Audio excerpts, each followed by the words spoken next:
Hola, bones, benvinguts a un resum més de les receptes de Twitch de LED.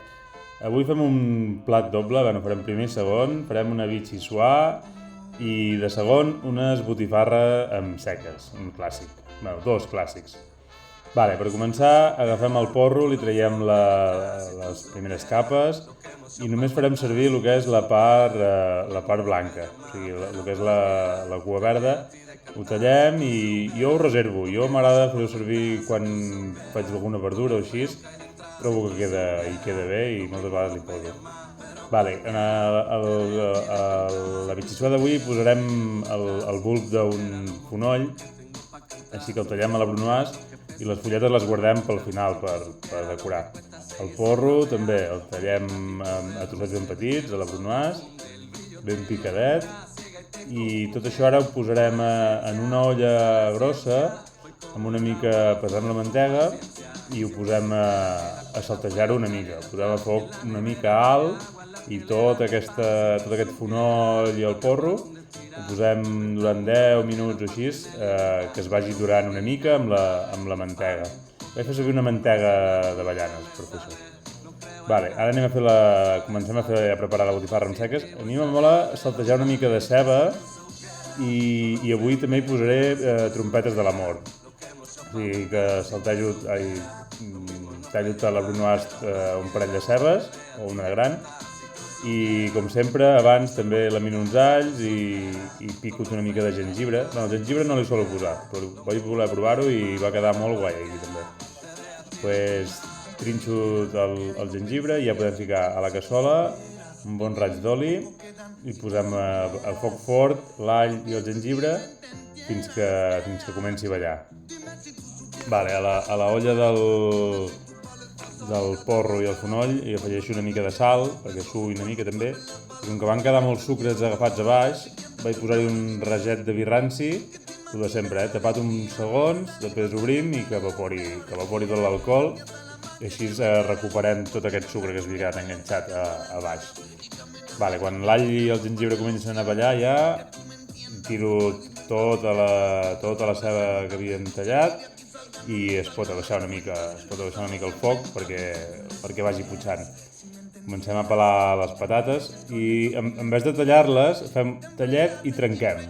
Així aconseguim que la patata deixi anar més midó encara al bullir-se i quedi tot encara més melós. Dóna molta melositat a la crema, ja veureu.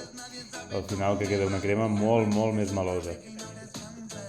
Anem remenant la ceba, vigilant que no se'ns cremi. Si està molt fort, deixem una mica el foc i que es vagi putxant. Que vagi deixant anar aigua amb la taba posat i que es vagi putxant. Ara agafem uns 700 mil·lilitres de caldo. A baix ja us deixaré apuntats ben bé tots els ingredients i ja ho afegim a la patata i al porro i al fonoll.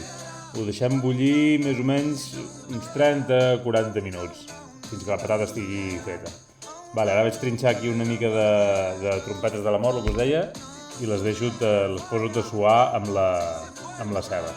Anem vigilant que no se'ns enganxi la sopa i que vagi fent xup-xup a poc. Anem remenant la ceba i les trompetes i quan ja estiguin quasi fetes, jo les mongetes me'ls abulleixo jo. Tota la llegum m'agrada fer-la, me l'abulleixo una estona abans amb olla express i la guardo a la nevera perquè així es queda més dura i és de més bon fregir. Si l'acabes de bullir i la fregeixes, pot ser que es faci una pasta. O sigui, jo la bulleixo, la poso a la nevera que es refredi ben freda i després la fregeixo. Ja vaig treure tota la ceba i les trompetes i a la mateixa cassola, per aprofitar el gust que va deixant, ja hi vaig posar una mica d'oli i posem les mongetes. Les mongetes s'han de remenar poquet i amb molt de carinyo, que no es trenquin, sobretot. I hem de buscar que agafin aquesta textura que queda així com rugosa de fora i duradeta. Veieu, quan ja les tenim quasi totes així, ja tenim les mongetes ben fregidetes, que estan boníssimes així, és un punt cruixent, agafen aquesta textura rugosa, molt, molt bones. I ara ja a la mateixa cassola, per acabar d'agafar-ho tot, tots els sabors i tot, faré les botifarres. Les botifarres a mi m'agrada fer-les tapades, perquè així mentre es fan fort de sota es van bullint per la part de dalt i després quan les giri s'acaben de coure. I ens queda doradeta per fora i feta per dins. Vale, quan ja tenim les patates cuites, fiquem tota la mescla en un robot de cuina o en un got americà per trinxar-ho i ho trinxem. Anem vigilant les botifarres, li donem la volta quan li toqui i trinxem que quedi tan cremós com puguem, al màxim, i que ens faci la crema. Ara aquí rectifiquem una mica de la textura, em va quedar molt massa cremós, massa puré, i vaig ficar una mica més de caldo. Si encara volguéssiu més, podeu afegir-hi una mica d'aigua o així.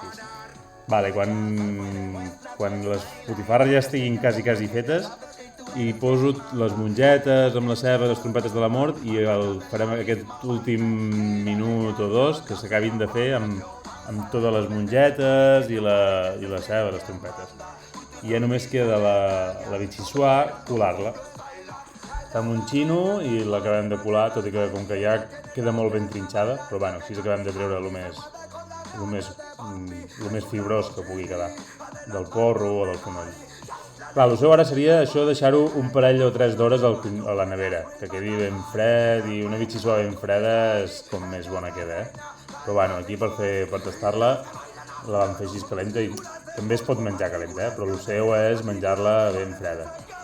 És per decorar, es pot posar una mica del fonoll, la punteta, que donarà un toc fresc, i a tastar-la. A la vostra salut, cracs! Està bonic, està al punt de sal, a més, Uau, m'encanta. I a més, aquesta textura que veus que és com molt viscosa. M'encanta aquesta forma que queda de la crema. Vale, i ja la botifarra en seques, doncs us deixo d'aquí amb el tast. Ja veureu que hi ha un toc curiós que ara us explicaré. Que bo! Té un gust diferent avui, no sé si són les mongetes o... Estan molt bones, tio. Vaig comprar les mongetes, normalment sempre comprava...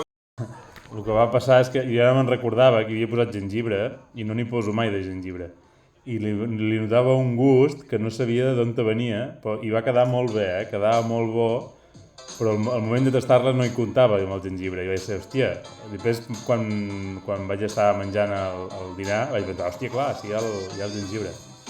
Bueno, gent, merci per arribar fins al final del vídeo i us animo a que proveu de fer aquests plats que són super senzills, molt bons, i res, ens anem veient o per aquí o pel Twitch. Pel Twitch és molt més divertit, us animo que passeu, comenteu pel xat i passarem una bona estoneta. Vinga, gent, merci, ciao.